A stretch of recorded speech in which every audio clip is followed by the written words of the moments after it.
You sure No. don't know how to pick 'em. Yeah, I got a little bit of twang there. It just took me a while to be like, did that even make sense? It didn't.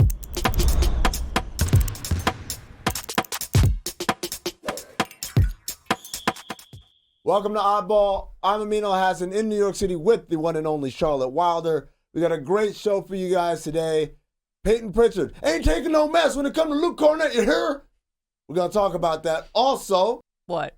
Coach Mike Brown thinks we're not talking enough about Domantas Sabonis. Should we be talking more? Should he be in the mythical MVP conversation? We'll get to that. And also, another edition of Bet the Show, but first, Charlotte. Oh, my God.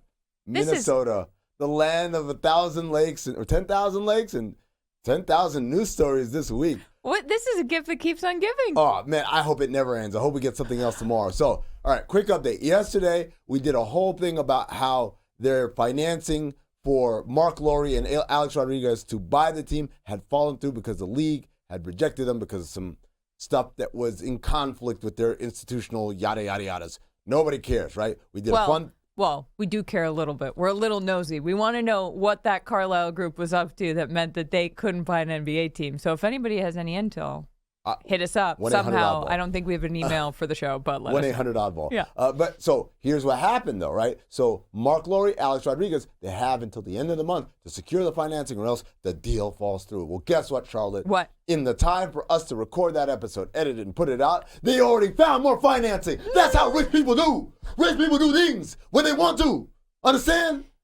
They just have like so many other rich people Can you around. imagine? Can you imagine? I mean, I'm trying to buy something, and I'm like, oh, darn, my $300 million deal fell through. And then in 24 hours, I'm like, oh, that's okay. I found another $300 million. Some other banker was like, no, it's cool. I got it. Yeah.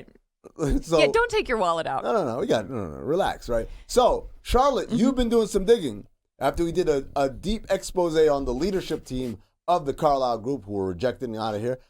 They found a new company to get with, the Dial Group. Now, Dial. The soap? Well, no, actually, because Carlisle is spelled in this case like Rick Carlisle, right? I don't know how. Lisle? No, right? Absolutely not. Oh, no. Carlyle. Well, that's preposterous. A lot of, Y's and L's going on, which you'd say, why does that matter? It matters because Dial Capital has now bought them, DYAL. So A-Rod is really good at getting hundreds of millions of dollars from groups that have Y's and L's in close proximity in their names. So I was like, what is the deal with Dial Capital? I mean, Dial Capital, from a little bit of Googling, is one of those companies where you're like, is this even real? Like, I know it's real. It is real. This is a legitimate deal. I'm not questioning that. I am. Amin is. But it's one of those things where it's like you click to find out about Dial, and it takes you to a group called Blue Owl. And then you try to find out about Blue Owl, and you end up on, like, Numberg. Like, I don't even... So here's the Wikipedia for Blue Owl Capital. Okay.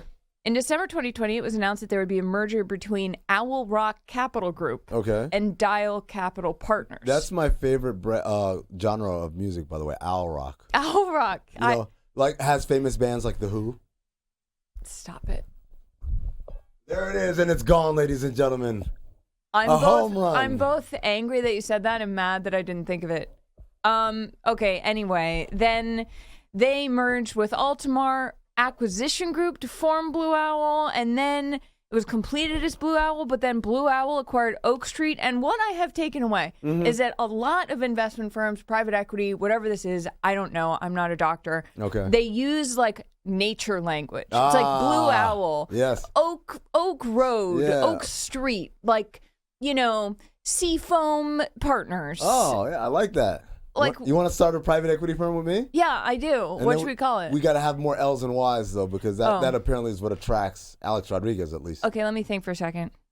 What's a natural thing with an L in it? Well, it doesn't need a Y. We can change an I or an A into a Y. Oh, that's true. That's a good point. Anyway, so that's what's going on with the... Do we have any word on their leadership team? Any of the demographics? I haven't been able to find it because they've switched names so much that their website is all buried because they're on to us.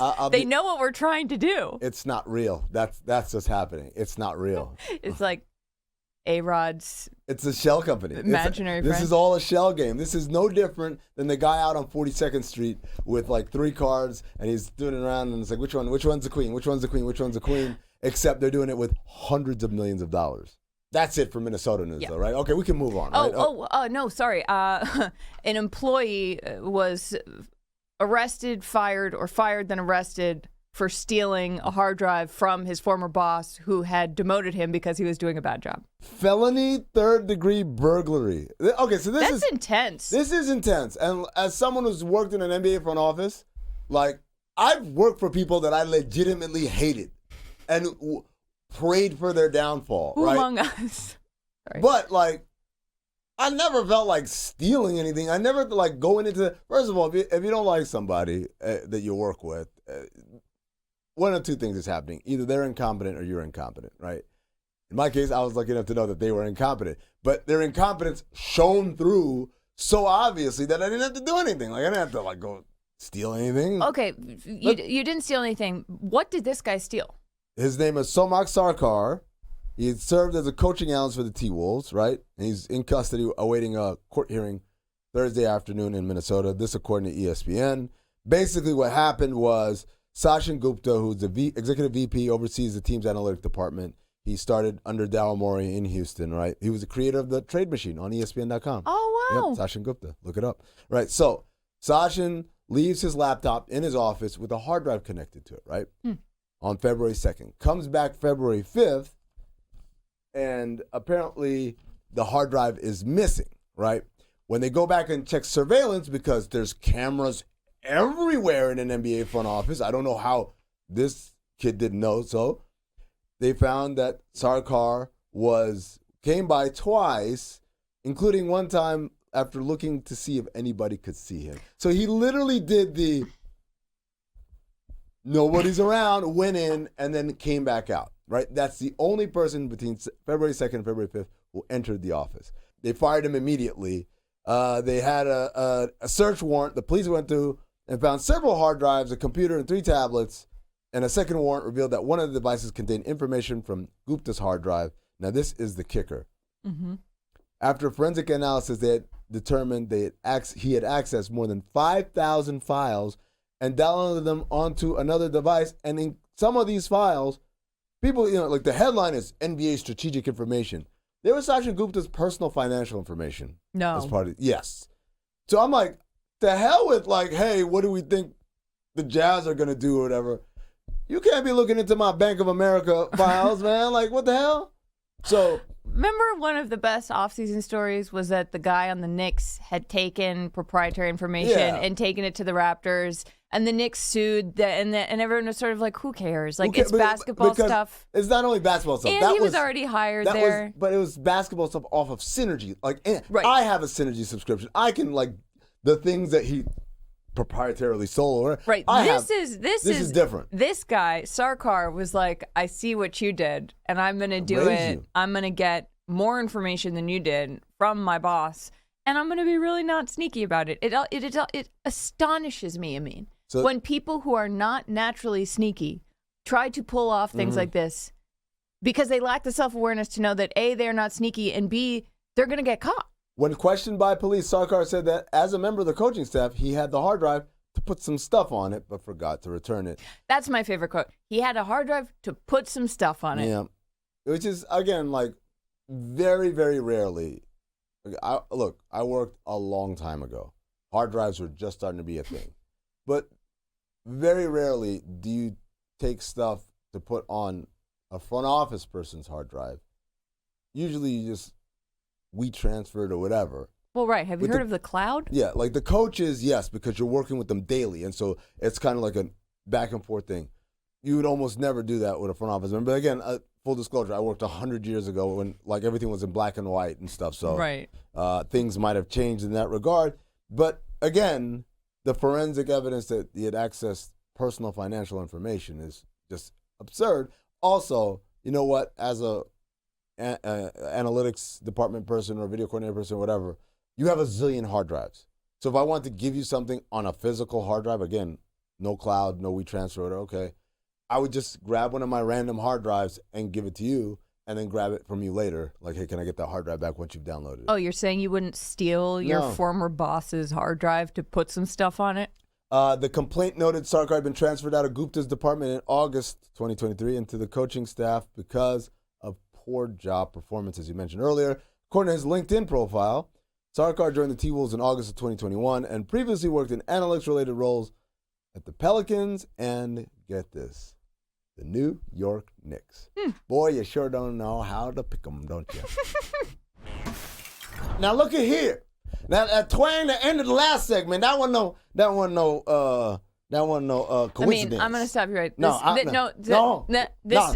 listening to me. This Charlotte. is not a twang. This is a Baby Billy accent from Righteous Gemstones.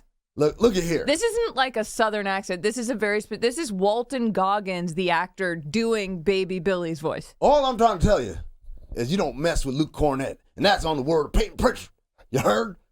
Charlotte, you from up there, from yonder Boston. Can you tell us what happened? Them Yankees up there? Well, no, they never know Yankees. Yankees play in New York City. Stop. New York City, that's where them Yankees at. Charlotte. So, Charlotte, there was a kerfuffle, if you will, between the Celtics and the Bucks. Give us some details. Well, here's the thing, Amin. Here's what happened. Pat Bev shot a shot over our boy Luke Cornett. The tall, gangly, white gentleman from I don't know where, but now in Boston. I would just say the player that if I had to pick one NBA player who could convincingly tell me, I'm Charlotte's older brother, I'd be like, that guy.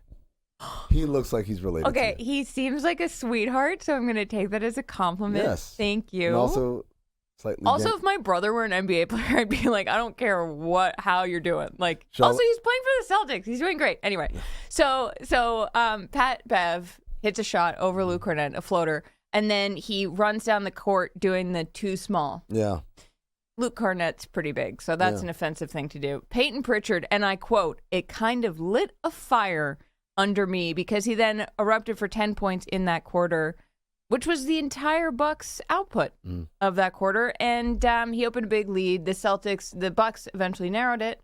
The Celtics hung on to the lead. They won. They have not lost to an Eastern Conference team at home, Amin. Yeah, all season long. And we're almost done with the season, so that's pretty. So Payton Pritchard, Richard Pritchard up there in Boston, he was like, "You are not going to mess with my guy." Yeah, he said, quote, "You trying to clown one of my teammates." So I definitely took it a little personally. My favorite part about this is Payton Pritchard does not talk like that at all. He doesn't. But I in my mind, the name Pritchard for some reason inspires me to think. 100%. Yeah. Like, I see overalls, I see some straw. But the other thing that happened with Pritchard is he got a rebound, took a rebound away from Brook Lopez, who's a foot taller than he is. The crowd loved it.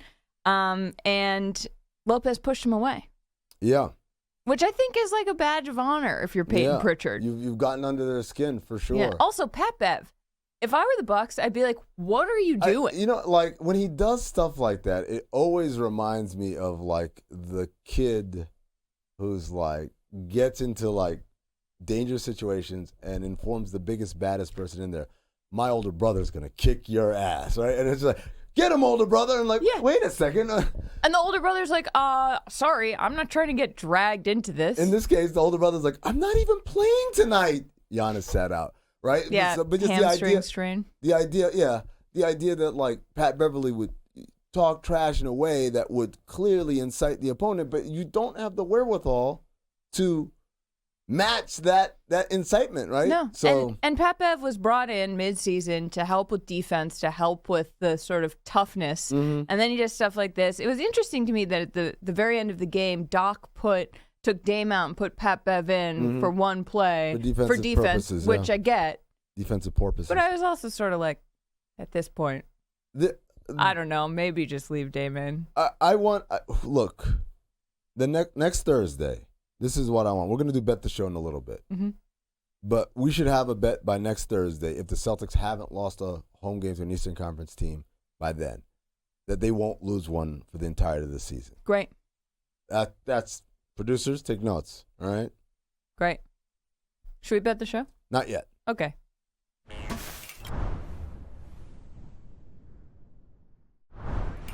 Domantas Sabonis. Why'd you say it like an Adam Sandler character? Because, there's some days where you feel like your brain is just leaking out of your ears and you're doing your best. Call those days that end in Y, Charlotte. Anyway, okay. Domantas Sabonis last night had his 24th triple-double. The Kings are 6th in the West. Sabonis had 13 points, 17 rebounds, 10 assists. They beat the Raptors. Sabonis played fewer than 28 minutes, and he has recorded at least a double-double in 51 consecutive games. Mike Brown, coach of the Kings, he said that Sabonis deserves to be in the MVP conversation. He said deserves MVP consideration, but for our purposes. He said it's a shame, but that's who he is about his not being in that conversation more. He's a walking triple-double machine. I say it's a shame because it should be celebrated a ton, but that's what he does. When he doesn't get a triple-double, you expect a double-double. He's getting one of the two. And that's why he should be in the conversation for MVP. There you go. In the conversation. So my question to you, Amin, is when I see this, I'm always sort of interested in what is the move as a coach? Is the move to say the way Michael Malone last year with the Nuggets just went on this tirade about you're not talking about us enough? Is that the move to say it's a shame to acknowledge the attention? It's a shame that the attention does not acknowledge us is what it is. This is a go-to move for NBA coaches, but particularly NBA coaches from smaller markets. It does two things. one, it endears yourself to your players. I'm sticking up for you. It's like getting a technical foul to rile the team up. Right. I'm out here fighting for you guys. And it breeds that kind of trust and bond, right? But then the other thing is it definitely panders to the home crowd, right? The idea they don't care about us. Blah, blah, blah. These people get fired up over the idea that somehow there is an evil Machiavellian scheme happening at the highest halls of power to make sure every keep small market us down. team. So this is the same rhetoric that Mike Malone does. Mike Brown has done it. Rudy Gobert goes to this well often and beyond, obviously. So, yes. Now, when it comes to Sabonis, I will say Mike Brown does have a little bit of a point, right? Okay. This guy is, I think, very underrated, underappreciated. Number one, he should have been an all-star. He wasn't, right? Number two, this guy leads the league in rebounds for the second straight year. He's second in total rebound percentage, if you like that sort of thing. So it's not just a counting stat thing. I think the most impressive thing is what Mike Brown said is he leads the league in triple-doubles. I think if we took a poll of avid NBA fans and said, who leads the league in triple-doubles? The number one name we'd probably get is Jokic. The number two name we'd get is Luka Doncic because they seem to have many high-profile triple-doubles. The reality is they both trail behind Domantas Sabonis. So, the one hand there, yes, he is definitely all-league caliber, right? And by the way, as a center, averaging 8+ assists a game. That's incredible. I know Jokic makes it feel commonplace, but it's not. Yeah. Right? Should he be in the conversation? This is my favorite thing, right? Years and years ago, Zach Harper and I created this concept called the MVP conversation bar, which basically is every time people talk about he should be in the MVP conversation, our rebuttal is always, okay, so you're going to vote for him MVP? Right. Well, no, then shut up about this. It's such a stupid gamut. Do you think anyone will vote for him for MVP? No, I don't. Why? Because I think there are better players having better seasons on better teams. And that doesn't mean Sabonis isn't good, isn't great, isn't worthy of recognition of some sort. The MVP sort, probably not. But the reality is anyone who says he should be in the MVP conversation, if you are not saying I'm voting for him MVP or he's my MVP, then you don't need to have this line. It's ridiculous, right? Right. So that's why we created this idea of the bar. And it's just like, well, you guys want to feel good about people being recognized? All right, we have a bar. In order to get in, you have to be in the MVP conversation. But once you're in the bar, there's a circle of people at which the center of which is someone who's talking. And the person who's talking is the person who's leading the MVP conversation. So this person, right now, people think might be MVP. Yeah, we've explained this on the show. We'll do it again. The closer you are to the center, the closer you are to being the MVP. There are people who are in the bar who are like on the periphery over here, like, hey guys, what are you talking about over there? Right? So that would be Sabonis. Like, oh, I'm in the bar. Great honor. Like the bouncer let him in, but he's not dominating the conversation like a Shai Gilgeous-Alexander or a Jokic are. Here's the thing, though. I think Mike Brown can say this because I think Mike Brown would vote for him. Yeah. Oh, but no. Like for Mike Brown, but he's the only person in the bar. Sure. So even Mike Brown, he didn't say, that dude's the MVP of the league. You say, he should be in the MVP conversation. It's the coward's way out. It's the way of saying somebody should be calling him an MVP. I mean, I wouldn't call him MVP because I know there are better players. But somebody should be fooled into doing this. Right. No, man. If you think he's MVP, say he's MVP. I won't agree with you, although I agree he's a great player and should be getting a little bit more attention than he probably is. All right, oddballs. You know what time it is. It's a Thursday. It's Bet the Show. Bet the Show is sponsored by DraftKings, and stay tuned because you'll hear more about DraftKings and all it has to offer throughout the show. DraftKings, the crown is yours. Hell yeah. So last Thursday's bet, I mean, things got a little bumpy on the hashtag Ride with Thomas. Flew too close to the sun. We did. Icarus, your wings are melting. Taj Gibson has not been the rising Taj that we have needed. They lost both games on Friday and Sunday last weekend. But you know what? I don't really care because Taj got that end of the year, rest of the year contract, which was really what we were going for. The wager, though, I don't even remember this week. You have to talk about the Jazz. Oh, shit. You got to talk about the Jazz. All right, so I guess I got to talk about the Jazz for a segment coming up. Can I talk about Jazz Bear? We'll pay it off at a later date. Okay, but great. Just know that you have to pay it off. Okay, fine. So the new bets this week. Right. I want to take them. Would you read them to me? Let me give them to you. I feel like as a betting woman. Law of averages. You lost one, you got to make one up now, right? That's how it works. You'd think. That's how it works. Yeah. I talk to my friends in Vegas all the time. I talk to people at DK. Yeah, that's how it works. Yeah, just yesterday they were like, there's totally like a law of averages here. So if you lose, don't worry. You'll make it up on the back end. All right, here we go. Bet number 1. Isaiah Thomas. Our friend Isaiah Thomas made his NBA return with the Suns last night in their 115-102 win over the Sixers. On his 10-day contract, he'll be available for at least the next 5 games. Okay. The bet is he'll help the Suns win at least 4 out of those 5. 4 out of 5. Who are they playing? The games they're playing Hawks at home. They've got 2 in San Antonio against the Spurs. They're at Denver. And they're at OKC. So I think we can say 3 easy ones, 2 hard ones. Right. Okay. And the 2 hard ones are on the road. The 2 hard ones are pretty hard, and they're not at home. Okay. Can you read me the next bet? Well, what's the wager? The wager is, are you willing to do a full show in IT mode? So they want you to wear a bald cap, headband, and jersey. If you win, you get to be the conductor of the latest hashtag Ride with Thomas. So that sounds fun. Ride with Thomas from our Thomas to Isaiah Thomas. But if you lose, you'll make IT and Dan Batard very proud and happy. All right, that wager isn't the worst I've heard, so I'm not hating this bet, but let me hear the next one. All right, the next bet is way back in Summer League. Oh, man. I said that I think the Heat will make the playoffs this season. The Heat are currently in the 7th seed, so that means they're in the play-in, but they're only a half game back behind the Pacers for the 6th seed. The bet is the Heat will not finish in 6th or better and will be relegated to play in the play-in again. The SoFi play-in, by the way. Shout out to SoFi. Hey. Sponsors. All right. The wager. Are you willing to walk outside of Kaseya Center for a playoff game with a sign that says, I was wrong about Heat culture? Like a sandwich board, I'm guessing. If you win, you get to do whatever you want. Taunt Heat culture or not.